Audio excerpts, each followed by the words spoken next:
আখিরি নবী হযরত মুহাম্মদ সাল্লাল্লাহু আলাইহি সাল্লাম তখন মাতৃগর্ভে। পিতা আব্দুল্লাহ মারা গিয়েছেন, মা আমিনা গর্ভের সন্তানকে আঁকড়ে বেঁচে আছেন। দাদা আব্দুল মুত্তালিব কাবা ঘরের মোতোয়াল্লি, চাচা আবু তালেব টকবগে যুবক। এই পরিবারটি ছিল মিল্লাতে ইব্রাহিমের অনুসারী।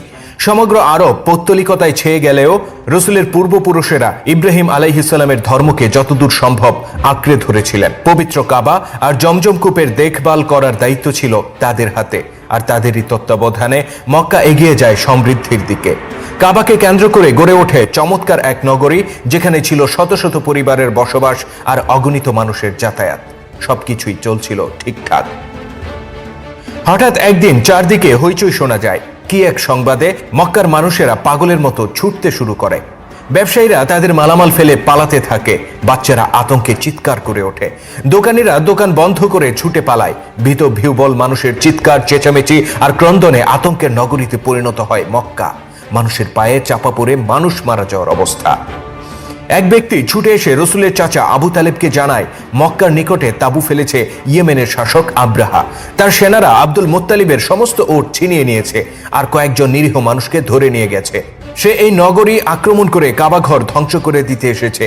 এই সংবাদ শুনে আঁতকে ওঠেন আবু তালেব। এক মুহূর্ত দেরি না করে তিনি ছুটে যান পিতা আব্দুল মুত্তালিবের কাছে। আব্দুল মুত্তালিব তখন কাবা ঘরের ভেতর অবস্থান করছিলেন। বাদশাহ আব্রাহার তৎপরতার ব্যাপারে তিনি অবগত আছেন, তথাপি তার মুখে উদ্বেগের কোনো ছাপ দেখা যায় না।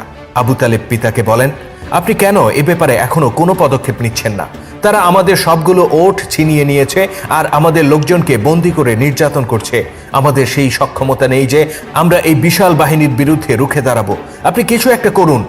আব্দুল মুত্তালিব বলেন, মানুষকে অভয় দাও আর আমিনার নিরাপত্তার ব্যবস্থা করো। অতঃপর প্রাথমিক পরিস্থিতি সামাল দিয়ে পুত্র আবু তালেবকে সাথে নিয়ে তিনি ছুটে যান নগরীর বাইরে, যেখানে ঘাঁটি গেড়েছে আব্রাহার বাহিনী। পিতা পুত্র যখন ঘাঁটির নিকটে পৌঁছেন, তখন মক্কার সর্বোচ্চ নেতাকে গ্রহণ করতে ন্যূনতম ভদ্রতাটুকু দেখায় না আব্রাহার সেনারা। তারা অস্ত্রের মুখে জিম্মি করে তাকে ভেতরে নিয়ে যায়। অতঃপর তারা তাদের প্রভু আব্রাহার কাছে সংবাদ পাঠায়। আব্রাহা তখন আয়েশি ভঙ্গিতে খাবার গ্রহণ করছিল। আব্দুল মুত্তালিবের আগমনের বার্তা পেয়ে সে দ্রুত খাবার শেষ করে, অতঃপর নিজেকে সজ্জিত করে রাজকীয় পোশাকে। সাদাসিধা আব্দুল মুত্তালিবের সামনে সে নিজের আভিজাত্য আর জৌলুস প্রদর্শনের ব্যাপারে বেশ সচেতন ছিল।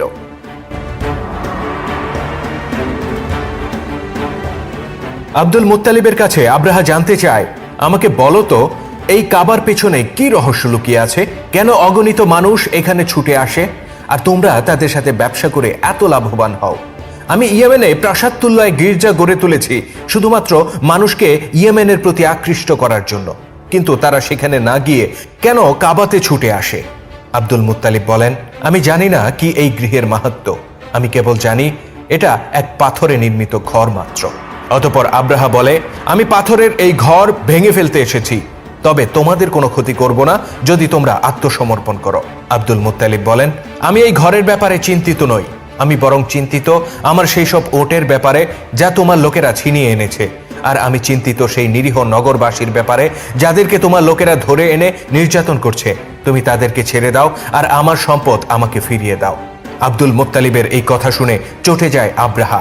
সে চিৎকার করে বলে, তুমি কাবার তত্ত্বাবধায়ক, এই ঘরের নিরাপত্তার দায়িত্ব ছিল তোমার উপর, কিন্তু সে ব্যাপারে তুমি এতটুকু বিচলিত নও, অথচ নিজের ওটের ব্যাপারে তুমি কতই না উদ্বিগ্ন। মক্কার বাসিন্দাদের দুর্ভাগ্য এই যে তারা তোমার মতো স্বার্থপর ব্যক্তিকে